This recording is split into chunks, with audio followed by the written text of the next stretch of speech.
Sono 20. Mamma mia. Nell'ultimo periodo, quando avevo scritto insomma, che le presentazioni dovevano essere fatte, che non dovevano essere fatte le coreografie, io avevo paura perché provenivo da quell'ambiente dove si era fatta sempre coreografia. Conoscendo Matteo ho avuto la certezza che le coreografie non c'entrano nulla, non danno spettacolo. Secondo me questo è il vero spettacolo, il nostro.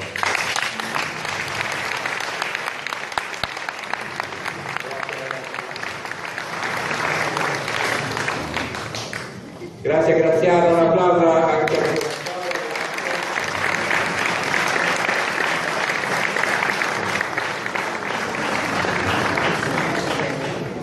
Bene, adesso diamo vita a un altro momento della serata.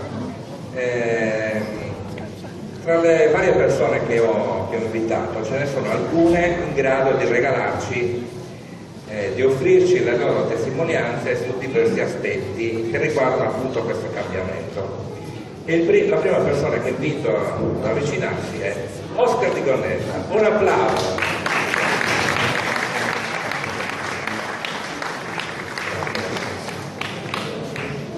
Allora, con Oscar abbiamo litigato un sacco di volte, ve lo dico, però è un carissimo ragazzo, sicuramente può dire la sua per quanto riguarda l'affidamento della sua zona. È vero che ha fatto delle ricerche, è un grande collezionista e io gli suggerivo sempre, guarda che devi cercare anche le fonti storiche. Dall'anno scorso Oscar va puntualmente in archivio e ha trovato una marea, è fortunato questo ragazzo, ha trovato una marea di testimonianze che appunto testimoniano l'uso dell'abito, delle varie varianti d'abito di Gonnesa.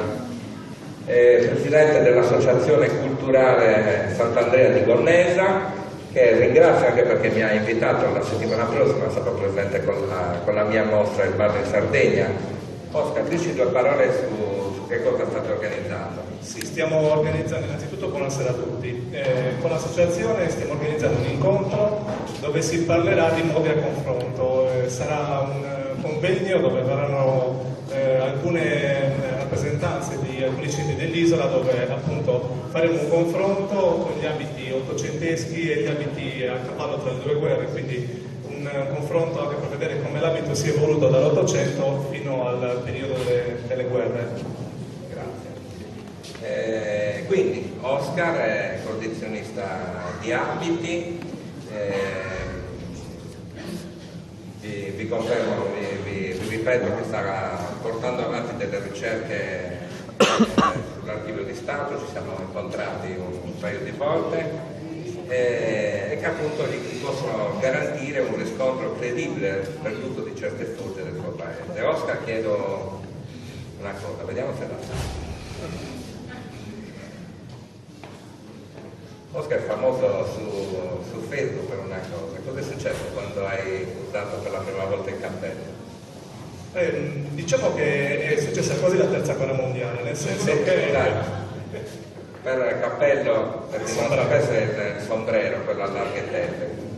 Stavo dicendo appunto che è successa quasi una sorta di terza guerra mondiale, perché si è gridato innanzitutto allo scandalo, perché vedere un sombrero che nell'ideologia di tutti rappresentava la Spagna, vederlo indossato un costume tradizionale che non fosse più l'Ada, si è gridato allo scandalo, proprio perché col tempo e col folklore dei gruppi folk degli anni 90 e degli anni 80 si era idealizzato che il cappello fosse soltanto ed esclusivamente di Teulada, come se fosse una sorta di divisa di rappresentanza di quel paese, e questo è determinato tipo di copricapo più oltretutto diverso da quello che utilizziamo noi, perché noi utilizziamo un sombrero di moda molto più antica rispetto al borsalino teuladino, che comunque il sombrero che appunto utilizziamo noi è diffuso in gran parte della Sardegna, semplicemente con le ricerche di archivio, con le ricerche di fotografie, interviste, si è risalito appunto all'utilizzo di questo determinato tipo di copricapo, e quindi noi come associazione abbiamo deciso di adottarlo proprio per riportare una caratteristica del nostro abbigliamento tradizionale. Allora, hai parlato di divise, cosa accadeva nella tua zona per quanto riguarda questo aspetto del folklore? Diciamo che nella nostra zona, negli anni 90, si aveva l'idea che l'abbigliamento del Sulcis e dell'Iglesiente fosse uguale dappertutto. Questo è dovuto dal fatto appunto che non si erano svolte delle ricerche, quindi non si sapeva ancora che ogni paese aveva le sue caratteristiche nonostante l'abito fosse simile e non uguale. Appunto ci sono delle differenze tra Sulcis e Iglesiente, di questo quindi avremo modo anche di parlarne al convegno.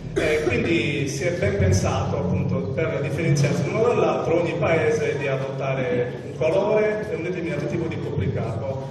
In Gornesa per fortuna fino a qualche tempo fa era rappresentata con un abito tutto blu e il velo bianco, altri centri l'abito rosso con il velo bianco, chi l'abito verde e viola, e quindi ogni paese non poteva usare quel determinato tipo di colore perché quello era soltanto di quel tipo di paese, quindi ogni paese era diviso per colore e per copricapo, quando alla fine tutti i colori e tutti i copricapi venivano indossati in tutti i paesi dell'area del Sulcis Iglesiente con determinate caratteristiche a seconda del paese. Quindi è utile sottolineare che nel momento in cui uno fa ricerca e riscopre certe foglie sono documentate, cosa succede? La terza guerra mondiale. Grazie Oscar. Grazie a voi.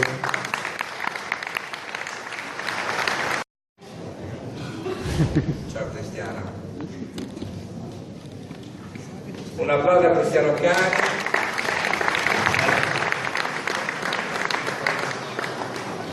Devo ripetere? No, meglio di no, altrimenti mi emoziono. No, però insomma va sottolineato il suo aiuto, il suo apporto logistico, tecnico per l'organizzazione di questo convegno, veramente mi è aiutato tantissimo, lui come tanti altri. Posso aggiungere che non è solo un esperto di folklore, lui è un appassionato di archeologia. Più che esperto, uno che cerca di informarsi. Ti occupi della storia, cerchi di informarti anche sulla tua Cagliari, la storia di Cagliari. Cristiano, insomma, possiamo fargli delle domande un po' particolari, perché lui è sull'uduronaio, cioè sempre in giro dalle feste. Come ci hanno definito gli etnomusicologi, sono dei migranti coreutici. Migranti coreutici. Me lo segno. Allora, no, diciamo che Cristiano ha avuto la possibilità di entrare in contatto con tante comunità, con tanti gruppi folk e poi anche un insegnante di ballo. Quindi lui può parlarci del cambiamento che si sta avendo in tre categorie diverse, che sono i gruppi folk con i quali lui ha contatto, le piazze e poi le scuole di ballo. Prego Cristiano. Grazie. Parlo innanzitutto come ballerino di piazza, che è la mia vera passione. Quindi, grazie a questa passione io ho potuto girare per lungo e in largo la Sardegna con tanti amici e ancora oggi giriamo per conoscere il ballo tradizionale nel luogo d'origine di quel determinato passo, di quella determinata musica e cercare di capire al meglio come eseguire quel passo. È difficilissimo per uno che non è di quel paese fare quel passo, quindi la cosa migliore appunto è quella di andare in loco e cercare di capire il più possibile quei segreti. Qui vediamo già un piccolo cambiamento dato dalle scuole di ballo che essendo anche, chiamiamoli istruttore di ballo, ma non mi piace questo appellativo. Allora, c'è una grande differenza innanzitutto, che prima il ballo si apprendeva in piazza, ognuno si sceglieva un ballerino a cui che preferiva, magari per particolarità di movimenti, eccetera, seguiva quel ballerino fino a che non apprendeva il ballo e a sua volta poi se lo personalizzava. Quindi vedevamo in una piazza una moltitudine di persone che eseguiva un determinato ballo, ma allo stesso tempo si riconosceva la personalità di queste persone. Oggi questo non è più possibile. Non è più possibile perché manca quella che era la cultura della piazza. soprattutto in quei paesi dove il ballo si è perso ed è magari ritornato, come nella nostra zona. La parte appunto delle scuole di ballo è differente perché per forza uno deve imparare il ballo dell'insegnante. Quindi quello che faccio io è cercare di eliminare questo inconveniente, chiamiamolo così. Io dico sempre, io cerco di dare una base del ballo, una base che deve essere poi completata recandosi in quel paese per completare quel determinato ballo, magari parlando con chi c'è nato con quel ballo e capire i suoi segreti più intrinseci. Certo. Allo stesso tempo, mentre che io giravo per le varie piazze della Sardegna, ho potuto conoscere tante persone che mi hanno permesso di accrescermi culturalmente, sia dal punto di vista appunto della conoscenza dei balli, ma anche dal punto di vista delle tradizioni popolari di ciascun determinato paese. E quindi ho potuto conoscere tante persone appartenenti a gruppi folk. Questo mi ha permesso di capire tante cose. Ad esempio, ho postato qualche giorno fa una foto che avevo fatto circa 15 anni fa e all'epoca mi sembrava una foto bellissima. Una ragazza piena di gioielli e ho detto, meraviglia. Grazie invece alle informazioni che mi hanno dato, alle persone che logicamente più esperte di me mi dicevano attenzione, bisogna sempre tener conto del contesto, di tutto, una serie di informazioni che io non possedevo. Grazie invece a queste informazioni mi sono reso conto che la maggior parte di quello che vedevo era finto, era un eccesso.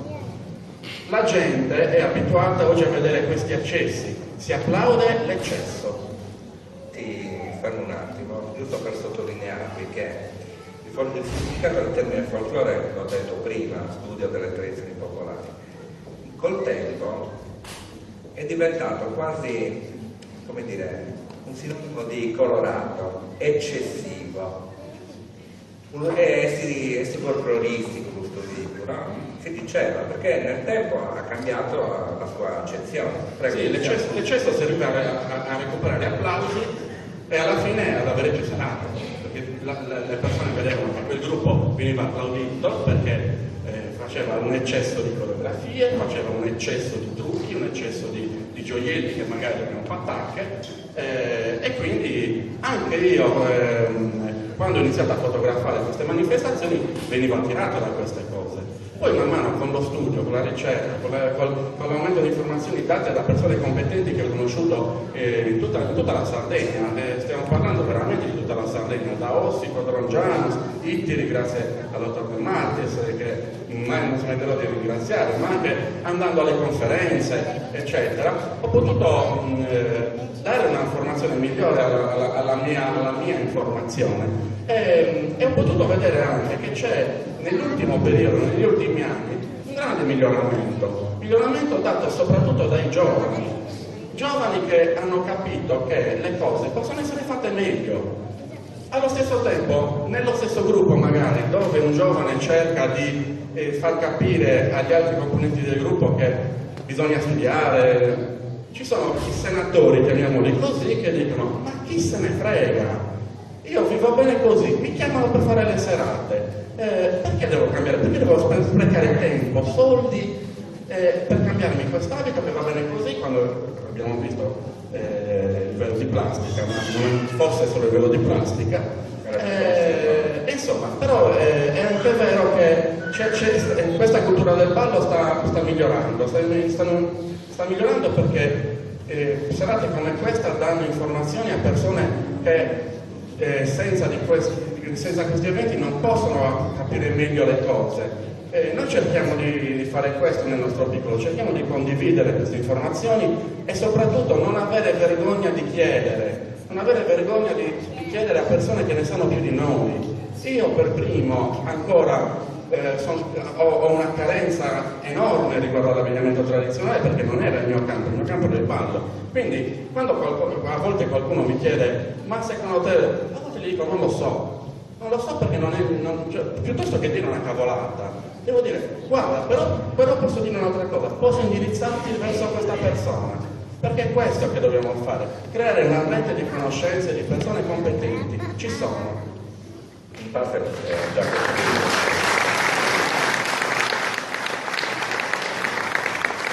Grazie mille. Grazie Cristiano, gentilezza. Però ce li abbiamo anche dopo i ricercatori. Vieni Marco.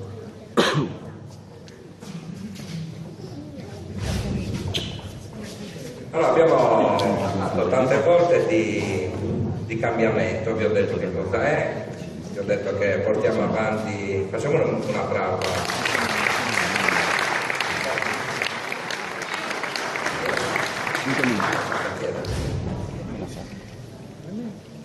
Diciamo che questo cambiamento passa su numerosi canali, negli abiti, nei balli e anche su diversi accessori. Marco si è occupato di recente di una ricerca che riguardava questi due accessori, che erano la daga e la pipa. Prego Marco, illustraci tu da che cosa sei partito, insomma, che cosa hai trovato, dove sei arrivato. Prego. Grazie Andrea, buonasera a tutti. Allora, io sono partito da questa fotografia che avevo in casa da un sacco di tempo e non le ho mai dato tanto spessore perché sapevo che era una fotografia fatta apposta, cioè i miei nonni qua indossano l'abito in occasione della foto. Però mio nonno ha la pipa in questa foto e pensavo fosse una forzatura, cioè una cosa data giusto per fare la foto. Negli ultimi anni invece la curiosità era talmente tanta che sono andato su internet e ho cercato chi costruisce le pipe e sono arrivato a Gianni Carta, un costruttore, un artigiano bravissimo perché è una persona splendida. Gli ho portato la foto e ha battezzato subito questa pipa come pipa teuladina. Allora, una pipa teuladina mi sono chiesto perché una pipa teuladina a Quartuccio o a Seragius. La pipa teuladina, come ci racconta il Wagner, nei suoi viaggi è arrivato a Teulada e racconta di questa piccola fabbrica di pipe a Teulada che costruisce appunto le pipe usando i materiali del posto, l'argilla e il sambuco, e ne descrive di due tipi: le spullincas, che sono queste, semplici terracotta, e poi le bistigas, che sono queste. Da noi le conosciamo come pipa lutonada, cioè rivestite in ottone. Allora, due tipi di pipe diversi perché sicuramente questa era destinata a un ceto sociale più alto,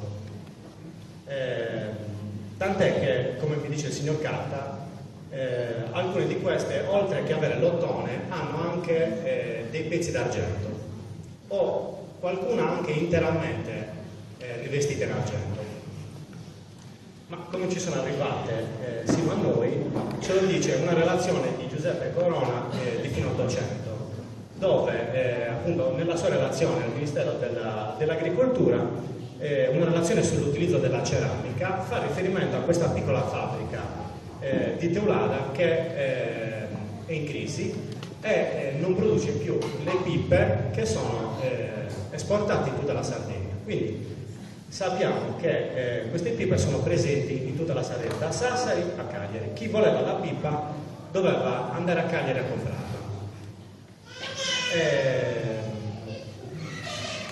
Altre testimonianze sulla pipa, la similitudine con la pipa del pescatore di Cagliari, anche quello un ceto sociale sicuramente elevato, e il pescatore è sempre rappresentato con la pipa, quindi sicuramente uno status symbol questa, destinata a differenziarsi dal ceto sociale medio. L'altro oggetto che ho portato stasera è il coltello. Questo è un originale grazie a Tonio. Questo coltello è presente anch'esso in tutta la Sardegna, rappresentato in quasi tutte le iconografie dell'abito maschile, quindi non è una prerogativa dell'abito barbaricino. Abbiamo fotografie di Settimo con l'uomo con il coltello, ce le abbiamo di Seragius, quell'uomo che c'è in basso a sinistra a fianco al manichino maschile, Fierrichetu Nonnis, aveva il suo coltello e lo portava sempre in processione. Sappiamo che alcuni venivano forgiati, altri erano rimasugli di lame di spada dei carabinieri. Dunque il nome abbiamo detto che è Leppa, però da noi viene chiamato Brocittu. Il termine viene da Brozu, sempre del dizionario del Wagner, che vuol dire proprio lama ricurva. Da Brozu si è passato a Brozittu fino ad arrivare a Brocittu. Questa è una mia ricostruzione, mi assomiglia un po' all'originale. Abbiamo potuto fare questa ricostruzione tramite una sentenza di tribunale che sancisce che è una normativa che si possono utilizzare le armi sceniche, chiamate così, purché non abbiano né il filo né la punta. Qualcos'altro da aggiungere? Sì, allora, il coltello veniva utilizzato sempre, era destinato alla milizia non organizzata, quindi infatti lo portavano in pochi. L'unico momento in cui non si poteva usare il coltello era durante il ballo. Chiunque fosse armato per accedere al ballo doveva lasciare le armi.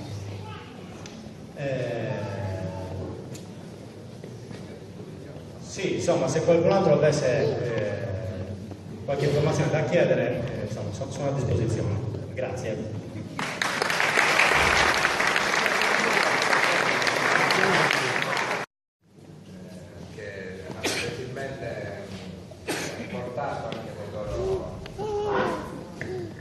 Le loro pipe, altre testimonianze di pipe teoladine.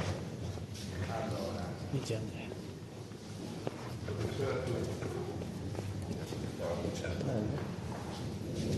Scusate, mi trovo catapultato, non era previsto questo intervento. Microfono. Però mi fa piacere perché siamo arrivati sullo stesso percorso, alle stesse conclusioni e stranamente lo stesso artigiano, che io definisco artista perché Giancarlo è un artista della Bibbia. E a quello che hai detto tu aggiungo soltanto una cosa. In Iglesias, non so voi se anche nel resto della Sardegna c'era un detto, portai i pasate guarda, cioè per la serie è inutile che stai lì, come vendere ghiaccioli alle spivese, cioè, le pippe non te la dico e basta, non c'è da discutere.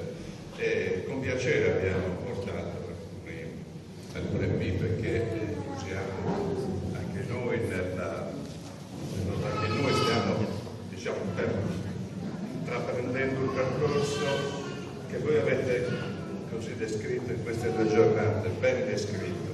Anche noi veniamo da 40 anni di ballo tradizionale Coreografato. sì, coreografato, perché si è sempre fatto così, poi un giorno scopri che quel passo magari assomiglia tanto a quello di Samucheo, perché chi ci ha insegnato veniva da lì.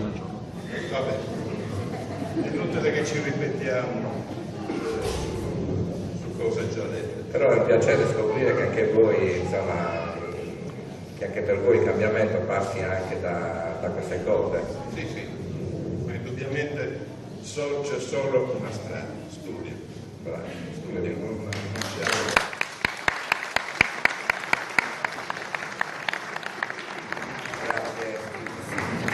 Grazie Raimondo, grazie mille. Grazie a tutti.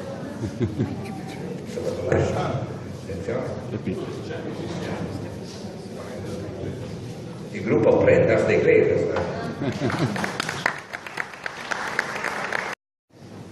Non lo faccio per mettere tatuato, non è che sia bello.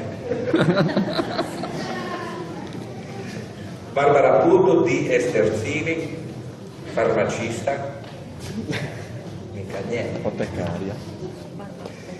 È una delle responsabili del gruppo Forza Sant'Antonio Subori di Estercini e per me rappresenta un esempio molto molto importante di cosa vuol dire ricerca, di dove si può arrivare nel fare ricerca. Io ho conosciuto Barbara per telefono più o meno 3 anni fa e mi chiedeva informazioni su come partire per fare le ricerche. E lei stava già facendo delle ricerche per quanto riguarda l'abito tradizionale e io gli ho chiesto integra anche col ballo, dato che ci sei, insomma, cerca di stimolare l'ambiente. E insomma l'hanno stimolato così tanto che insomma, tutto il paese ne parlava, il paese insomma, partecipava a questa ricerca, hanno scoperto delle parti di abbigliamento ormai caduti in disuso, del ballo trovavano qualcosina, ma proprio qualcosina, sino a che poi, Barbara, cosa è successo? Allora, per quanto Grafana. riguarda il ballo, diciamo che siamo stati fortunati perché abbiamo avuto la sfortuna di conoscere persone che ci hanno aiutato e ci aiutano tuttora, come la dottoressa Rosa Ballecca e suo marito Antonello Farris, che noi chiamiamo Antonio Farris. Allora, il collegamento che c'è con i Sterzili è dato dal fatto che la mamma di Antonio è nostra compaesana, quindi Antonello è cresciuto e sa ballare benissimo al nostro passo. Il materiale di ricerca che abbiamo raccolto noi abbiamo confrontato con quello che possedevano anche loro. Loro hanno fatto una ricerca sul campo tanti anni fa perché Rosalba ha dedicato la sua tesi di laurea a Sterzili, alla popolazione di Sterzili, quindi possiedono dei video dove si vedono i nostri compaesani ballare. Un applauso anche a Rosa Ballecca che è presente.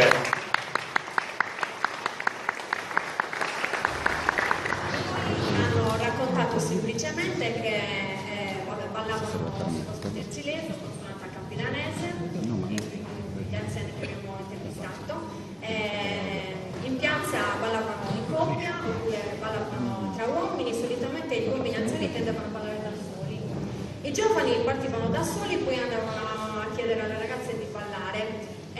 Loro non potevano negare il ballo a nessuno perché in caso contrario non avrebbero potuto ballare tutta la serata, non avrebbero più potuto ballare.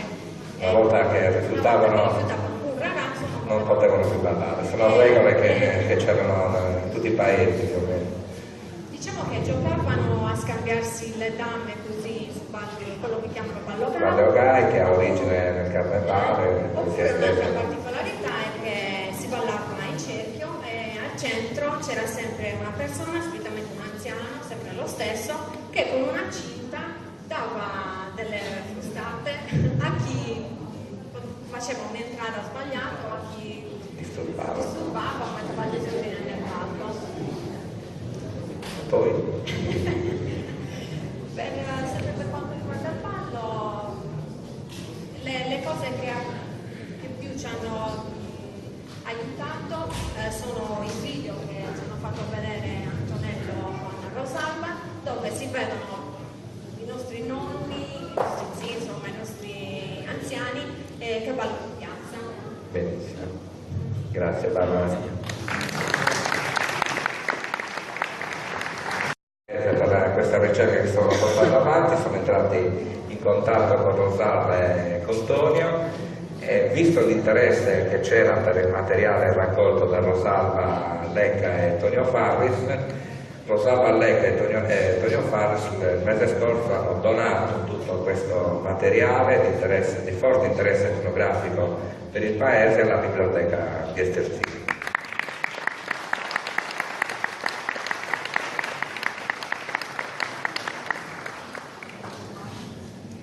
È interessante la serata? Sì. Vi state annoiando?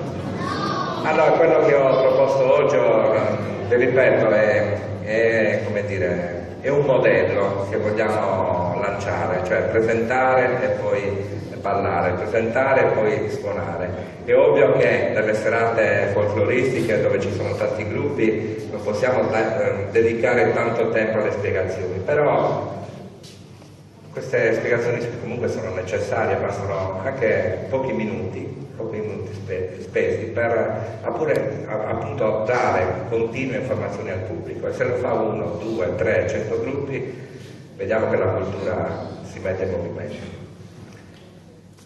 Bene, proseguiamo la serata e adesso c'è l'altro suonatore, Giacomo. Vieni Giacomo.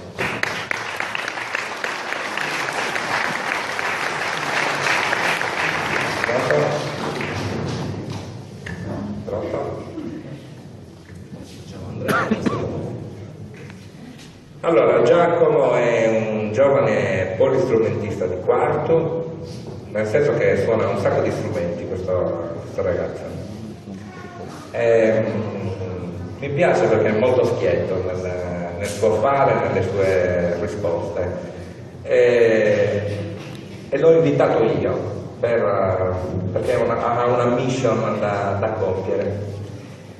L'ho invitato perché credo abbia davvero delle cose interessanti da dirci riguardo alla sua esperienza. Il suo strumento è quello che suona con più frequenza, l'organetto, quindi a Giacomo chiedo appunto di parlarci della sua esperienza e dello strumento. Vai, Preciso che non sono un suonatore di organetto, io sono un suonatore di suoneto, con tale sono nato nel 1994. Ho iniziato da lì come autodidatta e ho continuato il mio percorso sempre appresso a Orlando Magia, alle suonate di Ciccio Matteo, perché secondo me, ma anche a avviso di altri suonatori,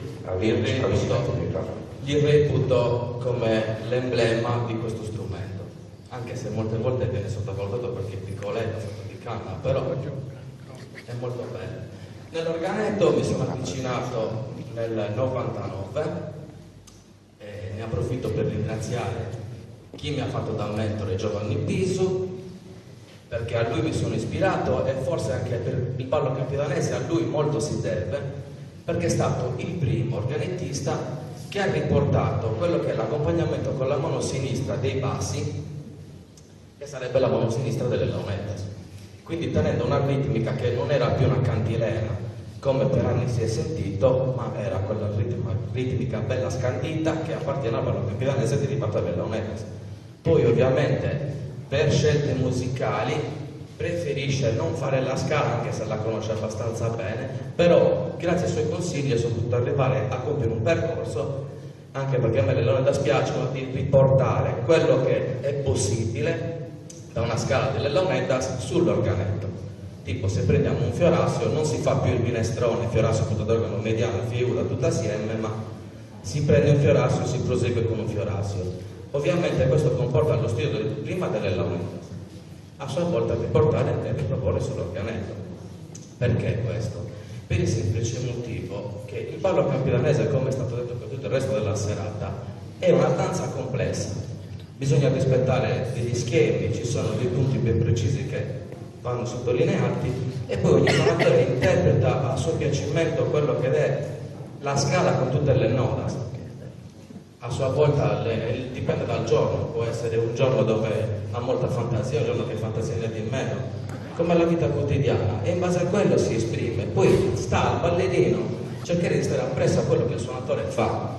Però sfattiamo il mito che il ballo campidanese con l'organetto non si possa fare, perché per anni siamo andati avanti con delle cantilene anche melodicamente piacevoli da sentire, però che niente hanno a che vedere con quello che è il nostro ballo. Tutto qua.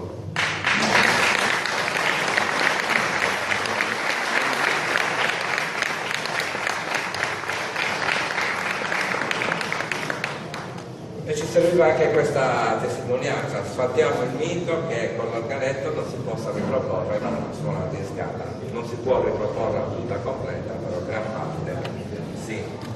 Bene, adesso cedo di nuovo il microfono